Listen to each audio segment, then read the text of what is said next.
Hello les gars et bienvenue dans un nouveau vlog. Je suis grave contente de vous retrouver en ce lundi matin avec un petit peu de soleil même s'il est couvert. Et sans plus tarder, je vais vous parler lecture puisque on est au début de la semaine. Là il est encore assez tôt le matin et je vais aller travailler. Mais avant ça, je vais vous présenter les livres qui me font le plus envie dans ma pile à lire de printemps parce que j'ai trop envie de vous parler de ça. Et je vais choisir ma prochaine lecture, donc celle qui va m'accompagner cette semaine. Sachant que je pense que j'ai déjà choisi parce que je veux quelque chose de léger. Donc je vais vous présenter cette petite pile. Voilà, donc il y a 6 romans dans cette pile qui sont tous, je ne l'avais pas vu de base, mais dans les tons vert, bleu, rosé. Voilà, des petites touches. Donc vraiment dans une vibe DA très printemps. Et ce sont tous vraiment des histoires hyper différentes. Donc je vais vous présenter un petit peu tout ça et je vais vous dire lequel j'ai choisi pour commencer cette semaine. Mais je pense que globalement ces 6 livres vont être les livres qui vont nous accompagner prochainement dans les prochains vlogs, puisque je pense que c'est ce que je vais lire là au cours de cette fin de mois de mars et ce début du mois d'avril. On commence avec le premier roman de cette pile à lire qui est Je pleure encore à la beauté du monde de Charlotte McGonaghy. Une autrice que je ne connais pas du tout. Je suis tombée sur ce livre en librairie et il y avait, vous savez, les petits mots des fois du libraire. Ça m'a vraiment hypée puisqu'en fait c'est l'histoire de Inti Flynn qui est une jeune biologiste. Elle arrive en Écosse pour diriger une équipe de scientifiques chargés de réintroduire le loup dans les Highlands. Ses efforts pour réensauvager la nature meurtrie se heurtent rapidement à l'hostilité des locaux, inquiets pour leur sécurité et celle de leur bétail. Quand elle découvre le corps atrocement mutilé d'un éleveur, Inti comprend que les coupables seront vite désignés. Sans réfléchir, elle fait disparaître les cadavres. Mais si les loups n'ont rien à voir avec tout ça, quel monstre rôde donc dans ces forêts? Donc voilà, un roman un petit peu mystérieux. J'avoue que j'ai été happée par l'avis de la libraire qui avait dit que c'était un de ses coups de cœur, que ça mêlait nature et puissance, je crois. C'était un très très beau roman et j'avoue que la couverture m'a pas mal hypée aussi. Ensuite, en deuxième roman, nous avons Watership Down de Richard Adams qui est dans ma pile à lire depuis très longtemps avec cette belle petite couverture brillante qui est un livre qu'on m'a fortement recommandé de lire au mois de mars-avril à la période de Pâques. C'est parfois dans les collines verdoyantes et idylliques que se terrent les plus terrifiantes menaces. C'est là aussi que va se dérouler cette vibrante épopée de courage, de loyauté et de survie. Menée par le valeureux Hazel, une poignée de braves choisissent de fuir l'inéluctable destruction de leur foyer. Prémonitions, ruses, légendes vont aider ces héros face à 1000 ennemis et les guider jusqu'à leur terre promise, Watership Down. Mais l'aventure s'arrêtera-t-elle là? Et voilà, apparemment c'est un grand classique, un très beau livre, une super lecture et j'ai très hâte de la découvrir. Ensuite, troisième lecture, et je pense que c'est cette lecture qui va m'accompagner en ce début de semaine puisque j'ai envie de quelque chose de beaucoup plus léger et de beaucoup plus facile à lire. Il s'agit de Chère mamie au pays du confinement de Virginie Grimaldi. Donc c'est des petites lettres qui se passent pendant le confinement de 2020 et en fait je me suis dit que c'était parfait de le lire à cette période puisque là du coup on est au mois de mars, donc voilà c'est l'anniversaire de notre cher confinement qui a eu lieu déjà il y a 6 ans, j'ai l'impression que c'était hier mais bon, bref, voilà. Et du coup, je me suis dit que c'était la petite lecture parfaite pour me remettre après une grosse lecture de Melissa d'Acosta. Et avant d'enchaîner sur d'autres livres qui sont quand même, ma foi, assez gros également. Voilà, j'avais très envie de le lire durant cette période, donc je me suis dit que c'était le moment parfait pour le lire. Ensuite, quatrième roman, j'ai également Le tourbillon de la vie de Aurélie Valogne. Celui-là, il se passe l'été, mais franchement, avec la couverture, j'ai toujours eu très envie de le lire au printemps. C'est un livre que j'avais récupéré en seconde main l'année dernière et que je n'ai pas lu, donc du coup, je me suis dit que c'était l'occasion parfaite pour le lire. Le temps d'un été, Arthur et son petit-fils rattrapent les années perdues. Plus de 60 ans les séparent, mais ensemble, ils vont partager les souvenirs de l'un et les rêves de l'autre. Le bonheur serait total si Arthur ne portait pas un lourd secret. Je trouve que ce sera la période parfaite, la couverture se prête très bien et ce sera un petit peu voilà, une lecture qui va me changer dans cette pile à lire de printemps. Ensuite, je vous l'avais présenté dans un vlog il y a pas très longtemps puisque je l'ai acheté en seconde main pareil il y a pas très longtemps et donc il s'agit de L'homme des mille détours de Agnès Martin-Lugan. Voilà le deuxième livre que je vais lire de cette autrice. Alors le résumé c'est l'un rêve de fonder une famille, l'autre a fui toute attache. Tous deux se sont rencontrés au milieu de l'océan Indien et sans rien savoir de leur secret, ils se sont liés d'amitié. Quand le premier décide de regagner la France, le second lui demande une étrange faveur, se rendre à Saint-Malo et lui donner des nouvelles de celle qu'il a abandonnée 7 ans plus tôt. Donc voilà un livre assez mystérieux qui m'a l'air pas mal chouette, donc voilà, je me suis dit que j'allais le mettre dans ma pile à lire de printemps. Et pour finir, pareil, je vous en ai parlé il y a pas très longtemps, il s'agit de La vie en turquoise de Élise Giraudot, puisque voilà, c'est pareil, je l'ai acheté il y a pas longtemps et j'avais hésité à le lire le mois dernier, il est vraiment beau en plus. Et c'est pareil, voilà, c'est un livre qui me tente vraiment beaucoup pour le printemps, même si c'est sûr que c'est un roman assez difficile. Mais voilà, je l'ai mis dans cette pile à lire parce qu'il y a un petit peu un mélange de tout, donc je trouve que ça fera un équilibre parfait pour ce printemps qui arrive. Et le résumé n'est autre que Ellie et Louise sont deux sœurs fusionnelles, l'une sportive et solitaire, l'autre coquette et ultra sociable. Leur vie bascule le jour où Louise apprend qu'elle est atteinte d'un cancer rare des ovaires. Démunie, Ellie ne sait pas comment trouver sa place aux côtés de sa petite sœur. Pourtant, elles vont mener avec leurs parents un combat ensemble contre cette maladie. Ce roman à 2 voix retrace le quotidien des malades, l'impuissance des aidants, l'humour comme arme de défense, les soignants empathiques, ceux qui feraient mieux de changer de profession, les belles rencontres, les couples qui tiennent pas le choc, les amis perdus, les maladresses, l'espoir qui se meurt pour renaître.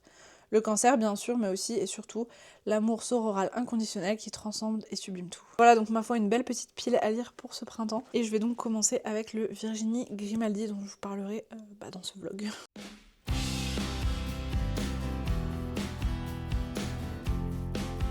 Je voulais trop vous montrer aussi parce que j'ai trouvé cette petite robe hier.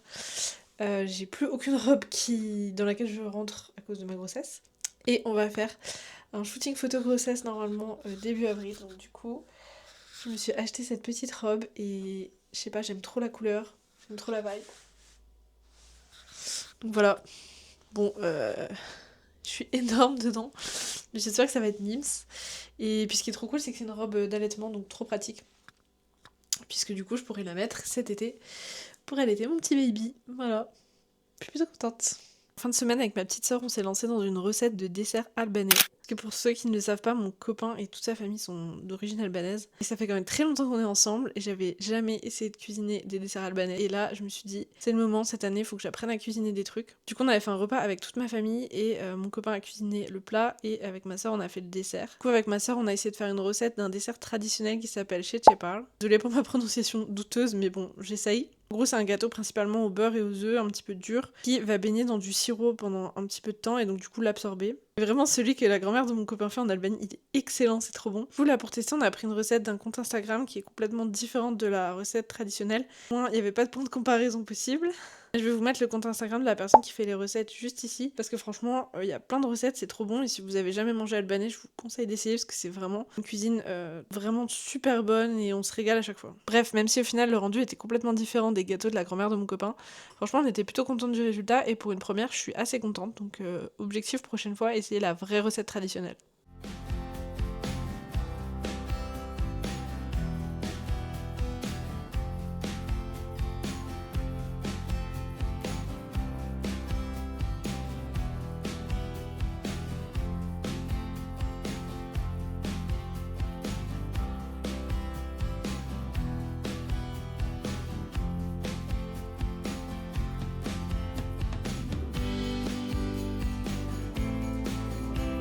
Je reviens dans ce vlog complètement congelé. On est mardi de la semaine suivante. Ce vlog sera de nouveau sur 2 semaines.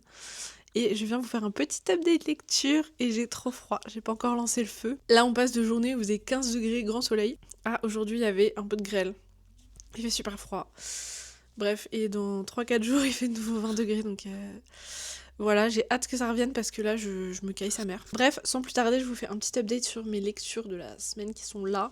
Puisque du coup, j'ai lu la semaine dernière Chère mamie au pays du confinement de Virginie Grimaldi. Et je ne vous ai pas fait d'update. Ce livre, ça va être assez rapide.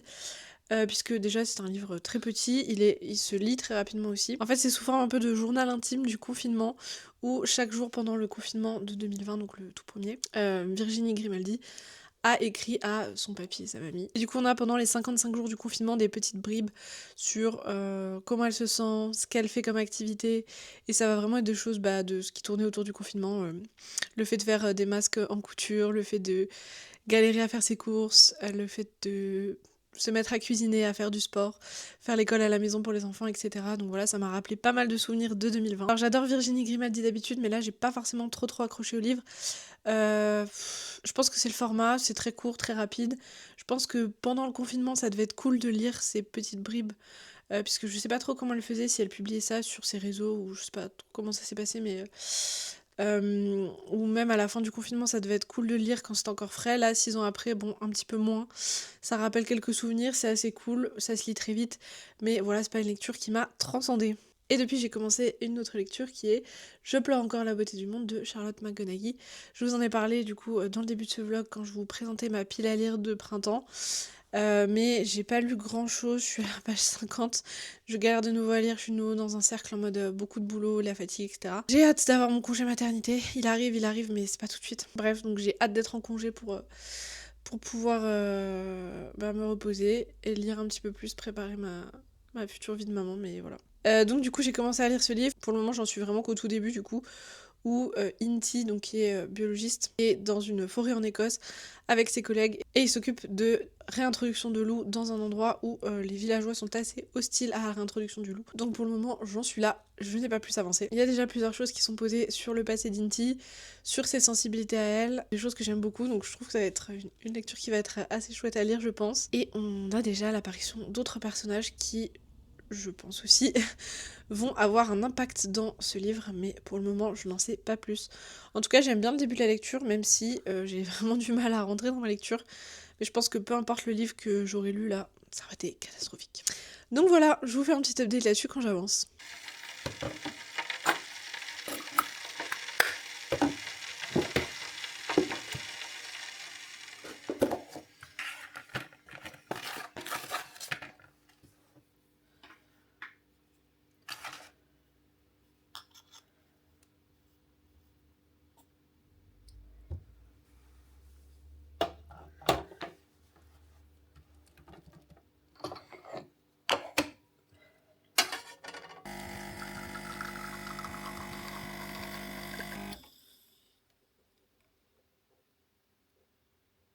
Et là, je me fais ma petite pause café de midi devant Virgin River parce que la nouvelle saison est sortie, que j'adore cette série et que c'est trop ma vibe.